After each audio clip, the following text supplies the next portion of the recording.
सबको जय मसीह की। आपका ब्रदर यश मसीह, मैं आपके लिए प्रभु का वचन लेके आया हूँ। भजन संहिता 121 कि आप अपनी लाइफ में जॉब से परेशान हैं। इतने पढ़े लिखे होने के बावजूद भी आपको जॉब नहीं मिल रही, आप बिजनेस नहीं कर पा रहे, आप अपनी लाइफ में परेशान हैं। आप मसीह होने के बाद भी स्ट्रगल कर रहे हैं। आप प्रार्थना कभी करते हैं, कभी नहीं कर पाते। तो मैं आज आपके लिए वचन लेके आता हूँ। भजन संहिता 121, इसमें लिखा है, मैं अपनी आंखें पर्वतों की ओर लगाऊंगा, मुझे सहायता कहाँ से मिलेगी।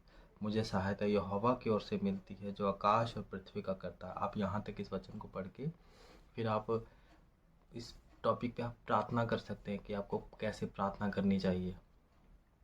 क्योंकि जब एक जज और वकील होता है, जो वकील होता है, अगर वो पढ़ा लिखा वकील हो, वो अच्छी स्टडी किया हो, हर एक चीज़ की नॉलेज हो, तो वो जज के सामने ये बोल सकता है कि कानून में, और जो कानून की किताब है उसमें ये धारा लिखा हुआ है, इस चीज़ के लिए ये हो सकता है। वो इस चीज़ को उस जज को याद दिलाएगा, बताएगा।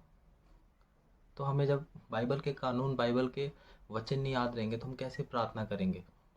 तो आज मैं आपको वचन बताने जा रहा हूँ। आप इस तरह से अपनी जॉब के लिए प्रार्थना कर सकते हैं। मैं आगे भी आपको वचन दूंगा कि आप नाइट प्रेयर कैसे करें, नाइट में आप प्रार्थना कैसे करें। फिर नाइट में बाइबल में कौन कौन ऐसे नबी थे जो रात में प्रार्थना करते थे। मैं आज आपको वो वचन शेयर करूंगा उसके टॉपिक पे भी। और आगे भी मैं आपको बहुत सारे ऐसे वचन शेयर करूंगा जो आपको शायद ना पता हो। आइए हम पढ़ते हैं। मैं अपनी आंखें पर्वतों की ओर लगाऊंगा, मुझे सहायता कहाँ से मिलेगी। मुझे सहायता यहोवा की ओर से मिलती है, जो आकाश और पृथ्वी का करता है। हम यहाँ तक इस वचन को पढ़ेंगे और आप इस पे आप प्रार्थना कर सकते हैं कि परमेश्वर पिता, मैं जानता हूँ कि तेरे पास मेरे लिए एक नौकरी है। मैं जानता हूँ कि तू मुझे जहाँ कहीं भी रखे मैं खुश रहूँगा। पिता, तू मुझे आशीष देता है और तूने मुझे अपना पुत्र माना। प्रभु, मैं अपना जीवन तेरे हाथों में देता हूँ और मैं जानता हूँ कि प्रभु यीशु, आप में ही मेरी उन्नति है। आप ही मुझे काम करने की बुद्धि और सामर्थ्य देते हैं। पिता, मुझे बुद्धि दे ताकि मैं एक अच्छी नौकरी व काम पा सकूं। आप ही मेरा प्रमोशन है, उन्नति है, तरक्की है। प्रभु, मैं विश्वास करता हूँ कि आप मुझे इस मुश्किल समय से निकालेंगे। जॉब और काम ना होने के कारण जो मेरे परिवार में समस्या है वो आप ही दूर कर सकते हैं। मेरी आर्थिक स्थिति, मेरी फाइनेंशियल कंडीशन आप ही ठीक कर सकते हैं। मैं अपनी आशा आप ही से लगाता हूँ। प्रभु, आप अनुग्रह देने वाले परमेश्वर हैं। मैं आपका धन्यवाद देता हूँ कि आपका अनुग्रह मुझ पर लगातार हो रहा है। आपकी शांति और धीरज मेरे जीवन में काम कर रही है। आप मुझे नया जीवन, नया काम और नया बल दे रहे हैं। प्रभु, मैं आपका धन्यवाद देता हूँ कि आपने मेरे लिए एक नया काम सोच के रखा है। प्रभु, मेरी यह प्रार्थना है कि आपकी इच्छा मेरे जीवन में पूरी हो। और अपनी यह प्रार्थना को मैं प्रभु यीशु के नाम से मांगता हूँ, आमीन।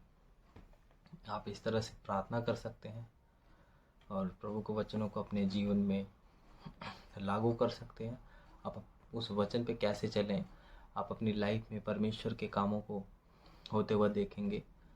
और मैं आपको एक और वचन आज शेयर करूँगा। मैं आपको वचन बताऊंगा, भजन संहिता 19 उसका 13 और 14। एक बार मैं फिर बोलता हूँ, भजन संहिता 19 उसका 13 और 14। आप अपने गुप्त पाप, जो कई इंसान होते हैं उनके उनके अंदर कुछ ऐसे हैबिट, ऐसे पाप होते हैं जो सिर्फ उन्हीं को पता होता है। ना वो अपने माँ बाप को बताते हैं, ना वो अपनी वाइफ को बताते हैं। उनको खुद ही पता होता है कि भाई हमारे अंदर कोई ऐसा पाप है जो हम इन चीज़ों को रोक रहा है, जो ब्लेसिंग लेने से रोक रहा है। तो इसमें पढ़ेंगे, अपनी भूल चूक को कौन समझ सकता है। मेरे गुप्त पापों से तू मुझे पवित्र कर, तो अपने दास को ढिठाई के पाप से बचा कर रख, वे मुझ पर प्रभुता करने ना पाए। तब मैं सिद्ध हो जाऊंगा और बड़े अपराधों से बचा रहूंगा। और इस वचन को लेके आप इस पे प्रार्थना कर सकते हैं कि प्रभु, मैं आज प्रार्थना करता हूँ कि तू मुझे छू और ऐसा छू कि मैं पवित्र हो जाऊँ। परमेश्वर, अपने इस वचन के द्वारा मुझे गुप्त पापों से बचा कर रख। पिता, अपने दास को ढिठाई के पाप से बचा कर रख, वे मुझ पर प्रभुता करने ना पाए। पिता, मुझे सिद्ध कर ताकि मैं पवित्रता वाली ज़िंदगी जी सकूं। हे मेरे परमेश्वर, मुझ पर दया कर और अपने इस वचन के द्वारा मुझे आशीषित कर। लोग कहते हैं कि इंसान गलतियों का पुतला है। ऐसा नहीं है। बाइबल कहती है कि जैसे तो तुम्हारा स्वर्गीय पिता सिद्ध है, वैसे तुम सिद्ध बनो। बाइबल में बोला है सिद्ध बनने के लिए। हम यानी कि हम सिद्ध बन सकते हैं अगर हम इस चीज़ को माने। अगर हम अपने आप पे ये सोच के चलेंगे कि हम प्रार्थना नहीं कर पा रहे हैं। मनुष्य की लाइफ ऐसे है। प्रभु यीशु तो प्रभु थे, क्योंकि जब वो धरती पर आए थे तो वो एक उनका जो शरीर था एक इंसान का शरीर था। उनको भी उतना ही दुख होता था जितना हमें इस टाइम होता है हर एक चीज़ के लिए। तो हम सिद्ध बन सकते हैं अगर हम प्रभु के वचनों को माने और पवित्रताई से चले अपनी लाइफ में। आप इस वचन को अपनी लाइफ में लागू करें। मैं आपको दावा देता हूँ कि प्रभु आपको आशीषित करेंगे। मैं आपको और भी इस वीडियो में मैं आपको और भी आगे वचन शेयर करूँगा कि आप रात में प्रार्थना कैसे करें, आप प्रार्थना वाली लाइफ को कैसे बढ़ा सकते हैं, आपको आराधना कैसे करनी चाहिए। कई लोग को प्रभु में आए बहुत साल हो गए लेकिन उनको प्रार्थना करना नहीं आता। मैं आपको बताऊंगा कि प्रार्थना कैसे करना चाहिए। आप विश्वास करें प्रभु पे, प्रभु से हटे नहीं, प्रभु के समीप रहें। वो आपको ब्लेस करेगा, वो आपको आशीषित करेगा। आइए आंखों को बंद करें, हम आपके लिए प्रार्थना करते हैं। धन्यवाद धन्यवाद धन्यवाद प्रभु जी। मैं प्रार्थना करता हूँ खुदावन, ये वीडियो जितने लोगों के पास जाए परमेश्वर उन्हें आशीषित और ब्लेस कर। ये मैसेज खुदावन जितने लोगों के पास जाए प्रभु जी उन्हें आशीषित कर, ब्लेस कर। जिनके पास नौकरी नहीं है, जिनके पास जॉब नहीं है प्रभु जी उन्हें जॉब के साथ ब्लेस कर।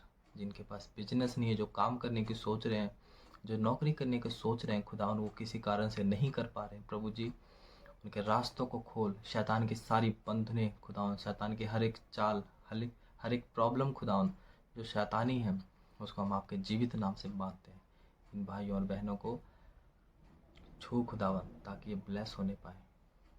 तूने स्ट्रगल वाली लाइफ नहीं देने के लिए चुना परमेश्वर, हमें ब्लेस लाइफ देने के लिए चुना है परमेश्वर। जितने भाई बहन इस प्रार्थना को देख रहे हैं खुदावन उन्हें आशीषित करे, ब्लेस करे पिता। इनकी शर्मिंदगी को दूर करे और इन्हें ऊंचा उठाकर खड़ा करे। इस प्रार्थना को प्रिय पुत्र प्रभु यीशु के सामर्थी नाम से मांगते हैं, आमीन। God bless you. सबको जय मसीह।